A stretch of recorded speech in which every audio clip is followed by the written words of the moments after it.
people like me.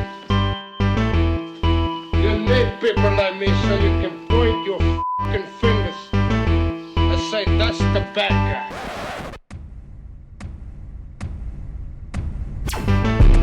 That's the bad guy.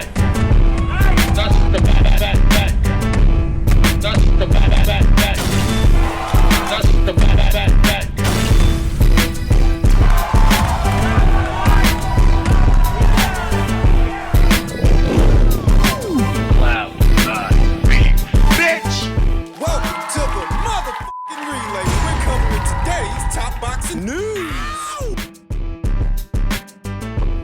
Okay, we'll start with this. On the heels of Francis Ngannou's professional boxing debut, veteran promoter Frank Warren says he plans to meet Francis Ngannou about working together. Francis Ngannou, at age 37, likely just made more money in his pro boxing debut than he ever made as a mixed martial artist. Now, Warren is looking to explore ways of collaborating with Ngannou. He has come out of this a huge star, a hero, Warren told Boxing News to Clarence Taylor. He is now in a position to be in massive fights and will have a meeting with him and his people about working together. The rematch could end up being as big as the Usyk fight. You hearing that? A Tyson Fury rematch. Warren proposed one of his top clients, Joyce, as a possible option for Ngannou. Joyce is coming off back-to-back losses to China's Zhang, who is also promoted by Warren. I will offer him a top-level fight, Warren said. He is solid, an athlete. He'll get into the top 10 after that, and based on that performance, I would give him a shot against anyone in the top 10. There was an element of surprise in this past weekend's fight that will not be present in Francis's boxing fights, boxing matches moving forward. That he acquitted himself as well as he did, it obviously surprised a lot of people. It obviously surprised Tyson Fury. Frank Warren continued, I would give him a shot against anyone in the top 10, and I think he'd beat at least 5 of them right now. He'd beat Charr all day long. Him and Joyce would be a good fight. Charr could be and would be a fitting option for Francis Ngannou moving forward because Charr has that WBA regular title. Charr was enthralled in a lawsuit between himself and the WBA, and the way the WBA chose to settle it was to give him a WBA regular title. Charr, he sucks. He does suck. And he has been knocked out before. And Francis Ngannou, based on what he showed this past weekend, he could probably beat him. He could probably knock him out. Win that WBA title, as crazy as that might sound. Fighting Charr and beating him would leave Francis Ngannou in a position to challenge the winner of Fury versus Usyk for all the marbles, all the belts. The only issue would be the commercial value of such a fight, the commercial value of an Ngannou versus Charr fight. When you think about it, Charr, he's not Tyson Fury. He doesn't have the same following as Tyson Fury, so he's not going to bring those eyes to the fight like Tyson Fury did this past weekend. That's saying that the size of the pot for that fight would be a lot smaller than the size of the pot for this past weekend's fight. However, it would set up either a potential rematch with Tyson Fury or a shot at Alexander Usyk's belts if he beats Tyson Fury. Something Francis Ngannou might want to consider because, I reiterate, he can likely make more money in 2 to 3 boxing matches here at 37 years old. More money than he ever made as a mixed martial artist. I mean, that's why these things happen this way. You see more MMA fighters cross over into boxing than boxers crossing over into MMA because, generally speaking, boxing pays better than MMA. Hot button topics aside, the financial incentive is there. And if there's one thing that both boxers and mixed martial artists have in common, is that they're both prize fighters. Well, the sizes of the prizes in boxing are a hell of a lot bigger than the size of the prizes in mixed martial arts. So the financial incentive is there. Francis Ngannou's trainer says the World Boxing Council's president stated he's going to give Francis a top 10 ranking. Oh, a ways back, at least a few weeks, I thought I heard something about Francis joining the PFL, the Professional Fighters League. When is that supposed to start, if it's supposed to start at all? And would he be willing to put that on hold for the money he could make as a boxer. Mauricio Suleiman, the president of the WBC, said he's going to rank him in the top 10 because he's better than most of the heavyweights in the top 10, he said in that ring. Dewey Cooper said to MMA Junkie. You're hearing preliminary rumblings about what could be a Emmanuel Charr fight, a potential Joyce fight. Before any of them even came into the picture, there were talks for a Deontay Wilder fight. Ultimately, Wilder ended up being Tyson Fury. Better still, according to Malik Scotch, Wilder's longtime friend and trainer, he's saying that could still happen. The elephant in the room now is Ngannou Wilder. You know, they was talking about it before, and you know that two big guys punch really hard, but now after seeing that fight, a lot of people are kind of saying, well, damn, now we kind of really want to see this fight. So what do you think about it, man? Well,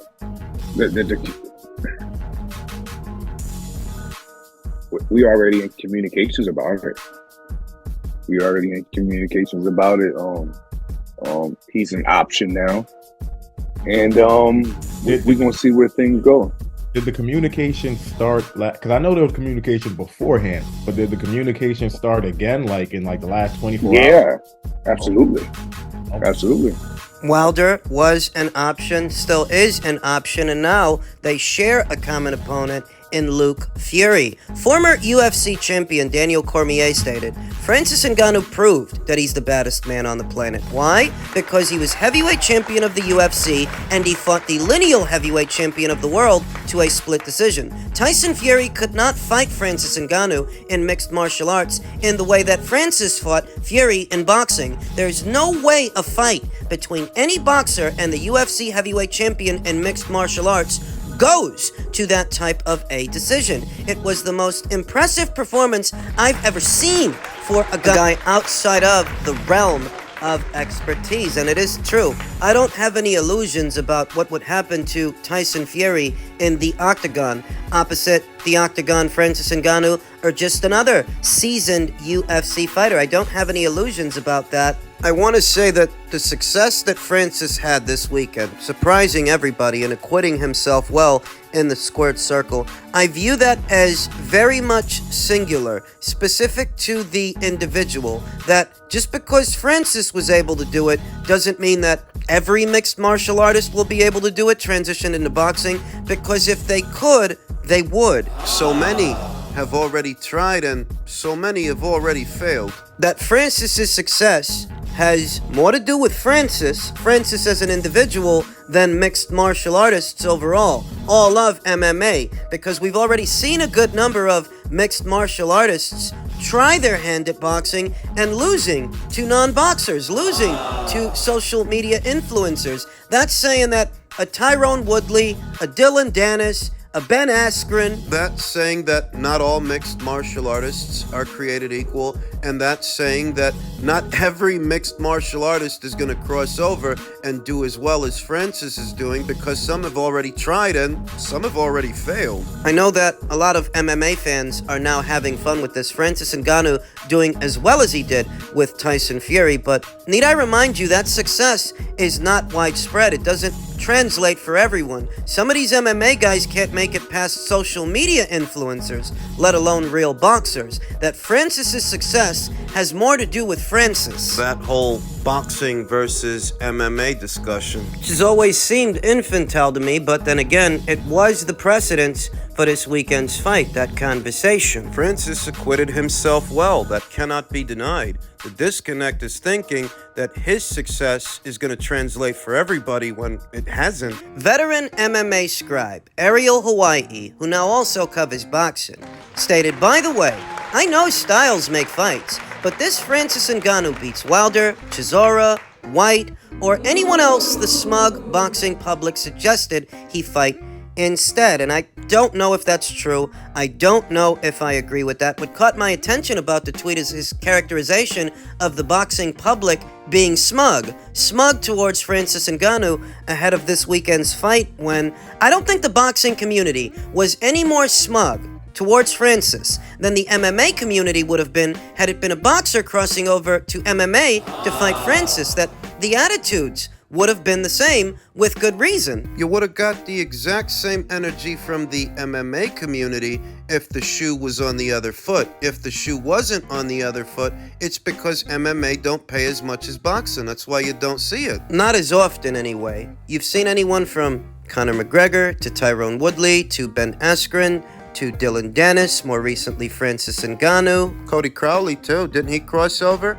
I'm hearing that Sean Strickland is thinking about crossing over into the sport of boxing, and it's not for no reason. It's because it pays better. Though there seems to be a resentment amongst MMA fans of the boxing community at large, the boxing community overall, I feel like Ariel Hawaii's comments about smugness, I feel it accents that, with the common argument being that in a street fight, mixed martial arts would be more useful and more effective than boxing. I've seen more street fights end from a good right cross or a well-placed hook, a well-placed uppercut, than any of these sophisticated moves we see in mixed martial arts. Nevertheless, that's where the argument, that's where it exists in that realm. No, I've never seen a street fight or a bar fight that ended in an arm bar or a Boston Crab. Generally speaking, in a street fight, you don't want to go to the ground. The resentment that some MMA fans might harbor towards boxing fans and boxing as a sport as a whole, my dad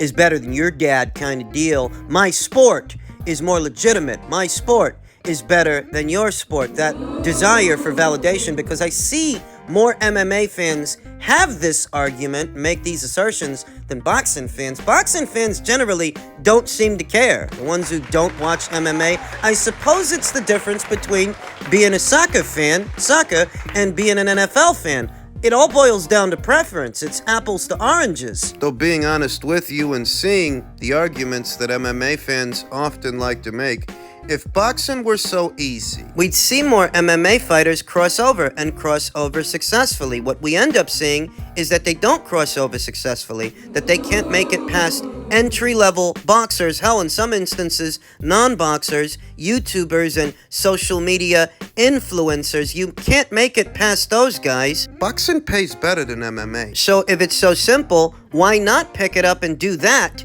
instead of rolling around the floor in a Speedo with another man? For peanuts on a dollar in the octagon. That if boxing is as easy to do as some MMA fighters and some MMA fans make it out to be, why wouldn't you go into boxing and make those boatloads of cash instead of competing in a much harder sport for far, far, far less money? Maybe it's because it's not as easy as you make it out to be. Maybe it's because some of those guys in MMA, they don't actually have what it takes to make it as a boxer, and the only way they can be in combat sports is through some of a discipline, because for boxing, you ain't got it. You won't make it.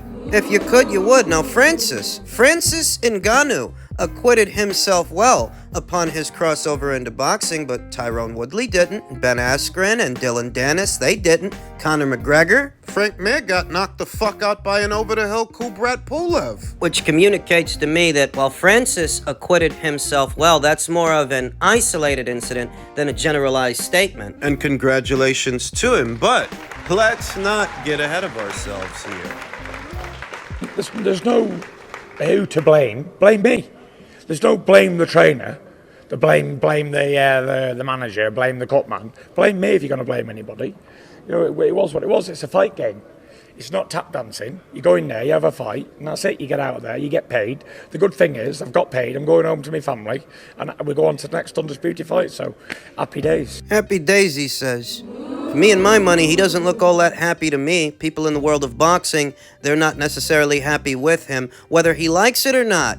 If he goes in there with a mixed martial artist who's crossing over into boxing, he immediately becomes an ambassador for this sport. And Tyson Fury doesn't respect that handle. He doesn't respect himself. His penchant for openly lying to the boxing community at large, many instances outright contradicting himself, and members of the boxing media, they let him. The World Boxing Council, the WBC, the same WBC that didn't want nothing to do with a women's boxing match for 12 3-minute rounds. They didn't want nothing to do with that. They wanted everything to do with this weekend's circus fight. That has hurt the image of the sport, its collective reputation, because this is who you keep propping up. This is who you keep doing special favors for. A guy who doesn't take this position seriously. Truly, there are much better ambassadors for this sport, representatives, than Tyson Fury,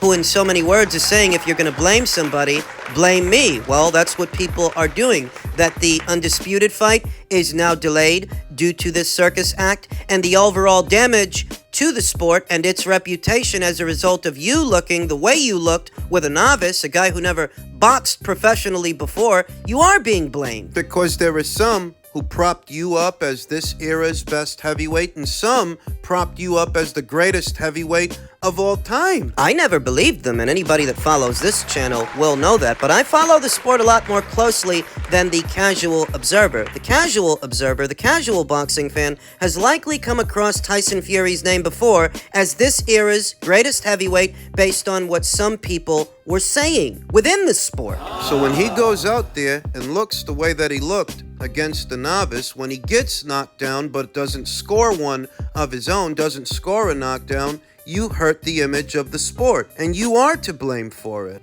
So how do you rectify the damage he's already done to the sport's image and its reputation? In truth, I was already leaning towards Alexander Usyk to win the undisputed title fight if it ever happens, because I can't see anything that Fury actually does better than him. What Fury has relied upon is being somewhat quicker and somewhat more agile than his klugier counterparts. Big lumbering lummoxes, slow heavyweights, but Usyk is anything but slow. He's not slow. He's got fast hands, he's fast on his feet. Yeah, maybe Tyson Fury is agile to big, kluggy heavyweights, but he's not more agile than Usyk.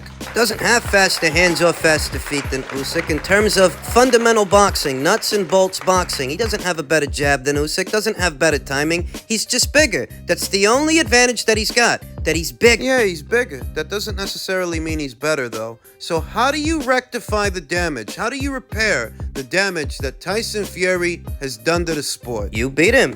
You beat him, you take his belt, and you get him the hell out of here. You get him the hell out of the sport. Let him run it back with Francis Ngannou afterwards for a boatload of cash in Saudi. What Usyk can do. What Alexander Usyk can do. Usyk, who is a far better ambassador for this sport than Fury. What he can do to repair the damage that Fury has caused is beat him, take his belt, become undisputed, and get him the hell out of here. Boxing is better without him. People tend to forget that the shot in the arm the heavyweight division got all those years ago wasn't actually based on Fury. He was out retired. It was the rivalry between Anthony Joshua and Deontay Wilder that got everybody excited again. Yeah, he comes back, he beats Wilder, and that was okay, but he started mucking everything up again. It's like he did before. You want to repair the damage that he did to this sport? Get him out of here. Get him out of boxing!